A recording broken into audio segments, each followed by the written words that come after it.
तो 12th class में जो हमारा गॉस थ्योरम है उसका एप्लीकेशन पढ़ रहे थे।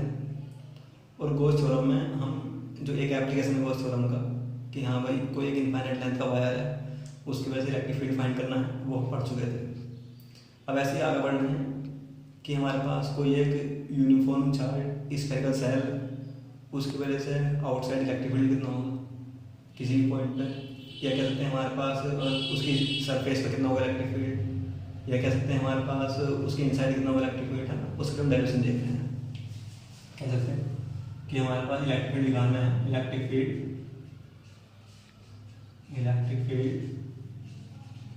Due to a spherical cell.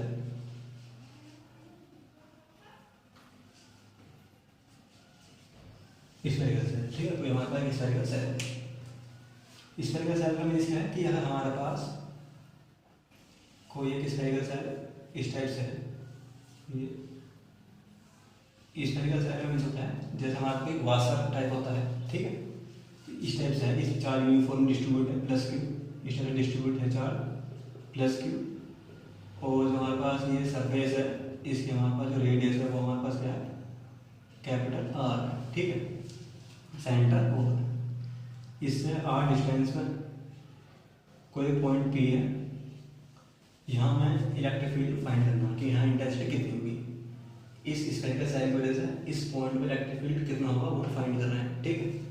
तो अगर मैं गॉस थ्योरम का यूज़ करना है यहाँ पर, तो गॉस थ्योरम का यूज़ करने के लिए हमारे पास कंडीशन है कि जो सरफेस हम पॉइंट पी के अराउंड होनी चाहिए वो एक क्लोज सरफेस होनी चाहिए, ठीक है। इसके सिमेट्री में अगर कोई सरफेस ड्रा करेंगे तो उसे कोसेक सरफेस बोलेंगे, वो क्लोज सरफेस होगी, ठीक है। तो सिमेट्री में सरफेस ड्रा होगी तो क्या होगी हमारे को इस टाइप से, ये हमारे पास सरफेस ड्रा हो रही है, ठीक है, स्फेरिकल सरफेस इस टाइप से। तो अगर हम ये कह रहे हैं कि है छोटा सा पार्ट ले रहे हैं हम, स्मॉल एलिमेंट डी है, ठीक है, पॉइंट पी पे स्मॉल पार्ट है अपने डी है, ठीक। तो इस पार्ट का क्या होगा हमारे पास, एरिया वेक्टर होगा, परपेंडिकुलरली वर्क करेगा, ठीक है। चार्ज में इलेक्ट्रिक फील्ड भी होगा, वो भी हमारे पास आउटवर्ड होगा, ठीक है, ये होगा। अब हम छोटे से पार्ट के लिए निकालना है, बाकी टोटल के लिए कर देंगे, इंटीग्रेशन कर देंगे, ठीक है।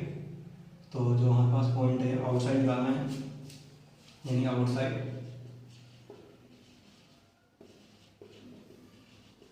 पॉइंट भी है फर्स्ट कंडीशन। तो हमने फ्लक्स की डेफिनेशन पढ़ी हुई है इलेक्ट्रिक फ्लक्स की, तो पॉइंट पे इलेक्ट्रिक फ्लक्स कितना होगा, क्या पढ़ा हुआ, close integral E dot D A, ठीक है, ये फॉर्मूला हमने पढ़ा हुआ है। ये अगर हम इसका प्रोडक्ट वाला फॉर्मूला खोलें तो ई का मोड और डी ए का मोड और कॉस थीटा, ठीक है, ये हमने पढ़ा हुआ है। तो हम यहाँ क्या देख रहे हैं, यहाँ देख रहे हैं कि जो वेक्टर ई है वो पैरेलल डी ए पे, मीन्स एंगल कितना होगा 0 डिग्री, यानी डी की डायरेक्शन वही है और जो इलेक्ट्रिक फील्ड है उसकी डायरेक्शन सेम है, ठीक। तो दोनों के बीच एंगल कितना होगा 0 डिग्री। तो हमें पुट करें तो जाएगा क्लोज इंटीग्रल ई का मोड और डी ए का मोड और आएगा कॉस 0, चलिए फ्लक्स, ठीक है। या ये हो जाएगा हमारे पास फाइव ई इक्वल ई का मोड, तो सेम होगा आर डायरेक्शन में, ठीक है। और cos 0 वैल्यू कितनी होती है 1, जब 1 पुट करेंगे तो केवल डी ए बचेगा, ठीक है। ई का मोड सेम है भाई, जो वैल्यू है ना वो वैल्यू यहाँ हर जगह सेम होगी, बस मैग्नीट्यूड सेम होगा, डायरेक्शन चेंज होगी केवल, ठीक है। तो ई और गॉस थ्योरम क्या होती है हमारे पास, क्यू अपॉन एप्सिलॉन नॉट, ठीक है। तो फाइव ये लिख सकते हैं क्यू अपॉन एप्सिलॉन नॉट, क्योंकि हमें गॉस थ्योरम का यूज करना है, ठीक है। तो इस फाइव ये लिखेगा क्यू अपॉन एप्सिलॉन नॉट हमने पुट कर दिया। अब जो डी ए है, डी ए क्या है, स्मॉल एलिमेंट है, अगर हम टोटल सरफेस को निकालना है क्लोज सरफेस के लिए तो क्या बनना है स्फेयर, और स्फेयर के लिए क्या होता है हमारे टोटल सरफेस है 4 pi R square, 4 pi R square, या ये है हमारे पास ई इक्वल क्यू अपॉन ये कौन बनेगा इसके 4 pi epsilon naught R square,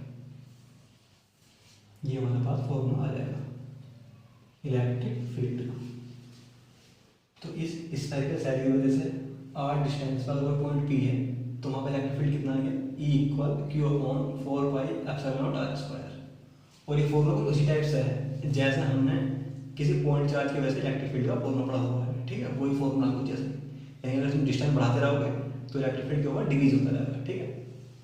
इसी टाइप से इसी फॉर्मूला में अगर हम कहें कि पॉइंट जो हम सरफेस है पॉइंट पी में, ठीक है, इस सरफेस की सरफेस चार्ज डेंसिटी सिग्मा है, ठीक है, जो हमारे पास ये सरिया सैमन ली है इसकी सरफेस चार्ज डेंसिटी सिग्मा है। तो हमने एक फॉर्मूला पढ़ा हुआ है सरफेस चार्ज डेंसिटी का, sigma equal Q upon area, ये पढ़ा हुआ है। ये रहेगा हमारे पास क्यू अपॉन में एरिया कितना होता है, इसका 4 पाई आर स्क्वायर सिग्मा, ठीक है। क्योंकि ये तो हमारे पास एक इमेजिनरी सरफेस है ना, केवल माना है ना, तो रेडियस भी इसी सरफेस ली जाएगी ना, कैपिटल आर लिया हमने, क्यों लिया है, क्योंकि इसकी वजह से निकालना है यहाँ हम फील्ड, ठीक है। तो सरफेस तो ओरिजिन ये है हमारी, ये तो हमने कल्पना करी है कि हमें गॉसियन सरफेस मांगी है, ठीक है। तो रेडियस स्मॉल आर नहीं आएगा, कैपिटल आर आएगा, ये ध्यान दें, ठीक। तो अगर हम यहाँ से क्रॉस मल्टीप्लाई करें तो क्यू इक्वल टू कितना आएगा, 4 pi sigma R square putting. तो हम यहाँ रखेंगे तो ये हमारे पास ई इक्वल क्यू की वैल्यू है 4 pi sigma R square upon 4 pi epsilon naught R square. 4 pi का 4 पाई कैंसिल हो जाएगा, तो रहेगा सिग्मा अपॉन एप्सिलॉन नॉट और आर स्क्वायर और अपॉन स्मॉल आर स्क्वायर और इलेक्ट्रिक फील्ड। मीन्स अगर हमें जो हमारे पास स्फेरिकल सेल हमने ली है, ठीक है, उसमें सरफेस चार्ज डेंसिटी फॉर्म में निकालना है तो हमारे पास ये रहेगा इलेक्ट्रिक फील्ड, ठीक है, और केवल चार्ज फॉर्म में निकालना है तो ये हमारे पास, ठीक। अभी वो कर रहे हैं, ठीक। तो हमने पॉइंट पी में फॉर्मूला में पढ़ लिया, E equal Q upon 4 pi epsilon naught small R square, ये फॉर्मूला पढ़ चुके हैं कि पॉइंट पी पे। अब अगर ये पॉइंट पी हमारे पास डायरेक्ट सरफेस पर हो, ठीक है, जो पॉइंट पी है वो कहाँ हो, डायरेक्ट सरफेस पर हो, स्फेरिकल सेल पे हम पूरी सरफेस पे पढ़ रहे हैं, ठीक है, हेड सरफेस। तो क्या होगा वहाँ पे जो डिस्टेंस हमारी स्मॉल आर थी वो इक्वल हो जाएगी कैपिटल आर के, ठीक है, यानी आर इक्वल कैपिटल आर कर देंगे और हम इसी सरफेस पर आ रहे हैं, ठीक है। इस तरह से ये डिस्टेंस यहीं जाएगी, तो पुट कर रहे हैं तो हमारे पास कितना रहा, Q upon 4 pi epsilon naught और कैपिटल आर स्क्वायर। तो जो डिस्टेंस हमारे स्मॉल आर थी वो डिस्टेंस कितनी होगी, कैपिटल आर होगी, यानी कि रेडियस आ गई, जो हमने सरफेस ली थी उसी सरफेस की रेडियस आ गई हमारे पास। तो हमारे पास फॉर्मूला रहेगा E equal Q upon 4 pi epsilon naught R square, ठीक है, ये रहेगा। अब अगर हमें सरफेस चार्ज डेंसिटी फॉर्म बनाना है तो वो फॉर्मूला क्या था हमारा, वो था हमारे पास E equal sigma upon epsilon naught और आर स्क्वायर था और अपॉन कैपिटल ये था, ठीक है, ये फॉर्मूला था। तो इसी फॉर्मूले में हम रखें value R equal to R, ठीक है, आर इक्वल टू आर इसमें रखें, हम कोडिंग करें तो ये रहेगा हमारे पास E equal sigma R square और upon R square upon epsilon naught. तो कितना रहेगा, सिग्मा अपॉन एप्सिलॉन नॉट। तो इस टाइप रहेगा फॉर्मूला, ठीक। तो सरफेस पे क्या होगा, एक फॉर्मूला आ गया हमारे पास चार्ज की फॉर्म में और रेडियस की फॉर्म में, और अगर सरफेस चार्ज डेंसिटी दी है तो वहाँ पे आ गया फॉर्मूला सरफेस पर आएंगे ऐसे दोनों, ठीक है।